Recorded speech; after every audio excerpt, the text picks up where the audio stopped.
네, 안녕하십니까. 2024년 1월 4일 마감 시간 안내드리겠습니다. 오늘은 시장 전반으로 좀 조정이 강하게 좀 나왔네요. 네, 특히 좀 바이오주들이 좀 변동성이 컸습니다. 최근 바이오주들의 반등이 굉장히 강했었고요. 그에 따른 좀 차익 실험, 피로감 이런 것들이 같이 작용된 것 같습니다. 그래서 오늘은 좀 오랜만에 또 바이오주 관련돼서 좀 전체적으로 한번 들여다보겠습니다. 우선 셀트리온하고 HLB, 헬릭스미스 요 세 가지를 좀 얘기하도록 하겠습니다. 그러니까 바이오주의 대명사들이었죠. 셀트리온, HLB, 헬릭스미스. 그 중에 이제 삼성 바이오로직스도 좀 포함이 되겠는데 이거는 워낙 번외로 워낙 움직임이 괜찮았기 때문에 특별히 코멘트 해드릴 필요는 없는 것 같고요. 그 다음에 이제 코로나 관련돼서 시즌 식품제약, 제넥신, 박셀바이오 이쪽이 관련돼서 좀 많이 올랐었고 정통적인 바이오주였습니다. 그리고 하나가 더 신라젠, 그렇게 좀 보시면 되는데 이제 그 중에 신라젠, 헬릭스미스가 완전히 이제 특히 오늘 얘기 드리는 헬릭스미스는 보시다시피 17만원 고점 대비 지금 3,900원, 97.7% 굉장히 큰 폭의 하락을 보였습니다. 서울대 교수님, 김선영 교수님의 어떤 막대한 기대감을 품고 상장되고 증자하고 계속 했으나 계속 결과치가 좋지 않은 상태에서 계속 실험 비용만 나가다 보니까 이런 케이스가 된 것 같습니다. 신라젠도 같은 길을 걷고 있는 것 같고요. 네. HLB는 같은 길을 걸었으나 그래도 가장 근접해 있는, FDA 이제 신청까지 돼 있는 상태이기 때문에 주가는 굉장히 활발하게 움직이고 있는데 오늘은 좀 조정을 보인 것 같습니다. 네. 그리고 셀트리온은 일단 순수 바이오라기보다는 신약 개발 쪽보다는 바이오 시밀러, 순수 바이오라고 해야 되나요? 모르겠습니다. 좀 약간 신약 개발은 아니죠. 신약도 개발하고 있지만 복제약 위주로 매출, 안정적인 매출과 이익을 기반으로 또 신약을 개발하는 굉장히 사업 모델이 좋은 거죠. 이렇게 해야 되는 거죠. 삼바도 마찬가지겠지만 삼바도 상장하고 나서 좋은 모습을 보이고 지금도 좋은 흐름이 나오는 게 매출과 이익이 안정적이기 때문에 그렇겠죠. 그리고 당연히 신약도 개발할 거고요. 계속 복제약이 쏟아져 나오는데 생명 연장의 꿈에 대한 실현, 그에 대한 수요를 충당해 줄 수 있는 기업은 삼바와 셀트리온이고, 이제 HLB는 기존에 없던 우리가 가져가야 될 신약에 대한 기대감으로 HLB, 그 다음에 제약사로 치면 한미약품 이런 기업들, 그렇죠. 한미약품 FDA 승인해서 신약 개발에 대한 유한양행, 기존의 제약사들도 꾸준히 R&D를 하고 있는 거죠. 그런 과정에서 이제 또 좋은 성과를 내는 이런 모습도 괜찮은 모습 중에 하나고요. 두 가지 패턴인데 저는 개인적으로는 이제 이게 좋다고 생각하는데 이들이 안정적인 기반, 안정적인 어떤 수익 모델이 있기 때문에 공격적으로 신약 개발에 막대한 돈을 투자하지는 않죠. 적당히 합니다. 그렇기 때문에 대박 터지는 그런 경우는 없는데 이제 바이오 쪽은 모든 돈을 이제 신약 쪽에 이제 투자를 하다 보니까 잘 되면 대박이고 안 되면 이제 꽝이고, 그 와중에 이제 지금 헬릭스미스는 이제 3차 이번에 당뇨 관련돼서 3차 실험이 임상 실패로 마무리되다 보니 이제 어제 하한가 오늘 또 폭락하는 그런 모습이 보였습니다. 그러니까 이런 것들이 어느 정도 이제 안 된다는 거를 이제 감안을 하고 이미 주가가 이렇게 됐겠죠. 대주주도 다 알고 있겠죠. 자기가 가지고 있는 주식을 계속 시장에 내다 파는 것 자체가 정상적인 건 아니죠. 그래서 우리가 주식을 투자할 때 여러 가지 고려해야 될 요소 중에 하나가 바로 이제 대주주 지분율입니다. 대주주 지분율이 낮으면 낮을수록 우리 투자자들에게는 좋은 건 아니죠.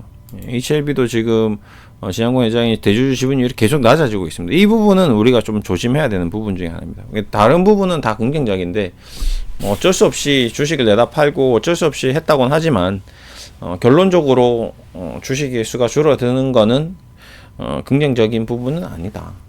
서정준 회장 가지고 있는 지분이 셀트리온 제약, 셀트리온 헬스케어 뭐 다 이렇게 보더라도 전체적으로 지분이 뭐 거의 지배 구조에 큰 무리가 없을 정도로 잘 하고 있기 때문에 그런 부분 없는데 이제 나머지 기업들은 좀 쉽지가 않습니다. 그리고 또 바이오 기업이 계속 지분을 계속 유지하기가 쉽지가 않습니다. 왜 그러냐면 지금도 마찬가지겠지만 되게 고금리잖아요.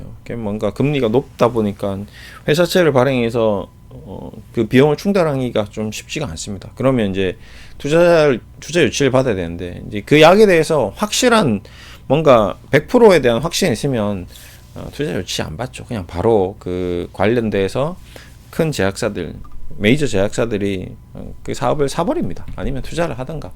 그렇게 이제 진행이 되는 거죠. 근데 그것도 아니기 때문에 이제 굉장히 어떤 100분의 1, 뭐 1000분의 1에 대한 확률에 대한 투자를 하기 때문에 일반적인 이제 투자 유치가 쉽지 않고, 그래서 이제 가장 쉬운 방법인 유상증자를 때리죠. 예. 이제 주식 가지고 있는 분들에게 주식을 더 사달라. 예. 그렇게 해서 이제 계속 생명을 이어가는 그런 과정이 많습니다. 그 외에 이제 대주주 지분이 높은 상태에서 사업을 계속 이어나가면서 유상증자를 안 하면서 하기가 좀 쉽진 않죠. 예. 돈을 어디서 끌어올 건지 그 돈을 끌어오기가 쉽진 않기 때문에 그런 거죠. 예. 뭐 지금도 보시면 뭐 브루노이라는 기업도 지금 적자가 이렇게 이어지고 있는데 대주주 지분 넣고 유상증자를 때리려고 하면 어떻게 돼야 됩니까? 자기가 그 재원을 마련해야 되는데 어디서 돈을 가져오냐 이거죠. 지금 브루노이가 8,600억짜리 회사인데 대주주 지분이 지금 38%다. 그러면 38%의 비중 1,000억을 하면 뭐 얼마야? 380억을 가지고 와야 되는데 380억이 어디 있습니까? 이 사람이 그냥 못 하는 거죠. 자기가. 그냥 뭐 3자 배정을 한다든지 뭐 그런 식으로 이제 많이들 하고 있는 편인 것 같고요. 어쨌든 바이오주들이 좀 힘든 과정을 작년에 이제 코로나 이후에 급등하고 그 이후에 이제 조정을 계속 보이다가 이제 조금씩 작년 말부터 조금씩 살아나기 시작한 것 같습니다. 글로벌 시장도 좀 그렇고요. 예.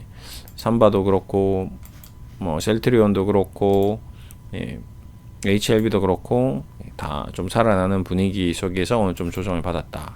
그 얘기를 좀 드리는, 차익 실현 매물이 좀 나왔겠죠.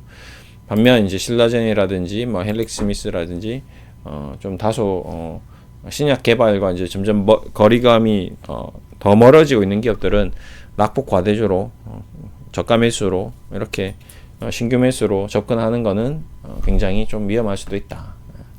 그런 얘기를 좀 드리고 있고, 조정 지금 시장도 뭐 계속 조정 여파가 크기 때문에 늘 얘기 드리는 무리한 투자보다는 관망 또는 공부, 스터디 뭐 이렇게 움직이는지 어떻게 움직이는지 계속 공부하고 뭐 계속 적극적으로 공격적인 투자보다는 안전하게 자산을 지키는 전략이 지금은 가장 중요하다.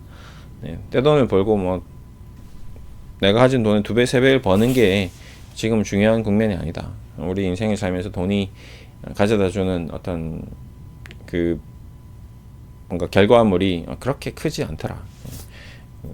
그렇기 때문에 오히려 지키는 것이 더 중요한 시기다. 지금은 내가 가지고 있는 기회는 옵니다.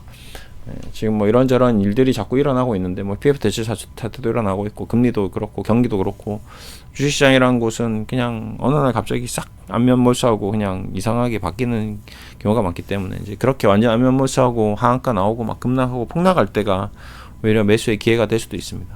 그런 날이 온다 안 온다는 아무도 모르지만 올 가능성이 항상 있다는 거죠. 언제 온다는 건 아무도 알 수 없고 안 올 수도 있죠. 뭐 안 오면 그냥 가는 겁니다. 예. 뭐 그렇게 올라가든 안 올라가든 본인의 투자 자산이 없어지는 건 아니니까 은행에 잘 보관해두면 없어지는 건 없으니까요. 그러다가 본인이 판단해서 이때다, 나 이제 이 정도면 됐다, 뭐 이 정도면 이제 사도 되겠다라는 어떤 그런 확신이 드는 순간이 올 겁니다. 예. 그 확신은 그 누구도 가져다 줄 수 없는 거죠. 본인 스스로 공부를 했을 때 얻을 수 있는 결과치입니다. 그래서 충분히 공부를 하고 내가 이 정도면 이제 된 것 같고 시장도 이 정도 따라해주면 된 것 같고 이번 기회다, 위기가 아니다. 모두 다들 죽어 나가고 있고 뭐 주식을 안 하고 있고 금리는 주식시장에 비우호적이지만 본인이 봤을 때는 이제 될 때가 이제는 됐다라고 생각될 때, 그럴 때 주식을 해도 늦지 않다라는 거죠.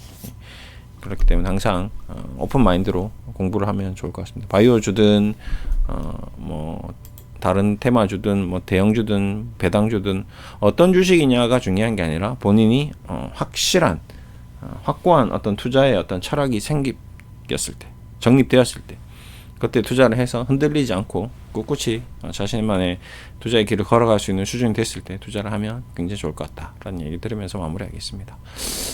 아무튼 뭐 바이오주들이 일시적으로 좀 조정을 받았는데 한번 어떤 식으로 또 추이가 흘러갈지 조금 더 지켜볼 필요가 있을 것 같고요. 네, 오늘 뭐 조정은 일시적인 현상일 가능성이 좀 높지 않을까라는 얘기를 좀 드리고, 반면 뭐 헬릭 스미스라든지 뭐 실라제라든지 뭐 좀 바이오 중에서 터무니없이 좀 주가가 많이 빠진 것들은 낙폭 과대주로 저가 매수보다는 그냥 어떻게 되는지 계속 지켜보는 것이 현명할 수도 있다라는 얘기를 좀 드리고 싶습니다. 오늘도 수고하셨습니다. 또 다음 영상 때 찾아뵙겠습니다. 감사합니다.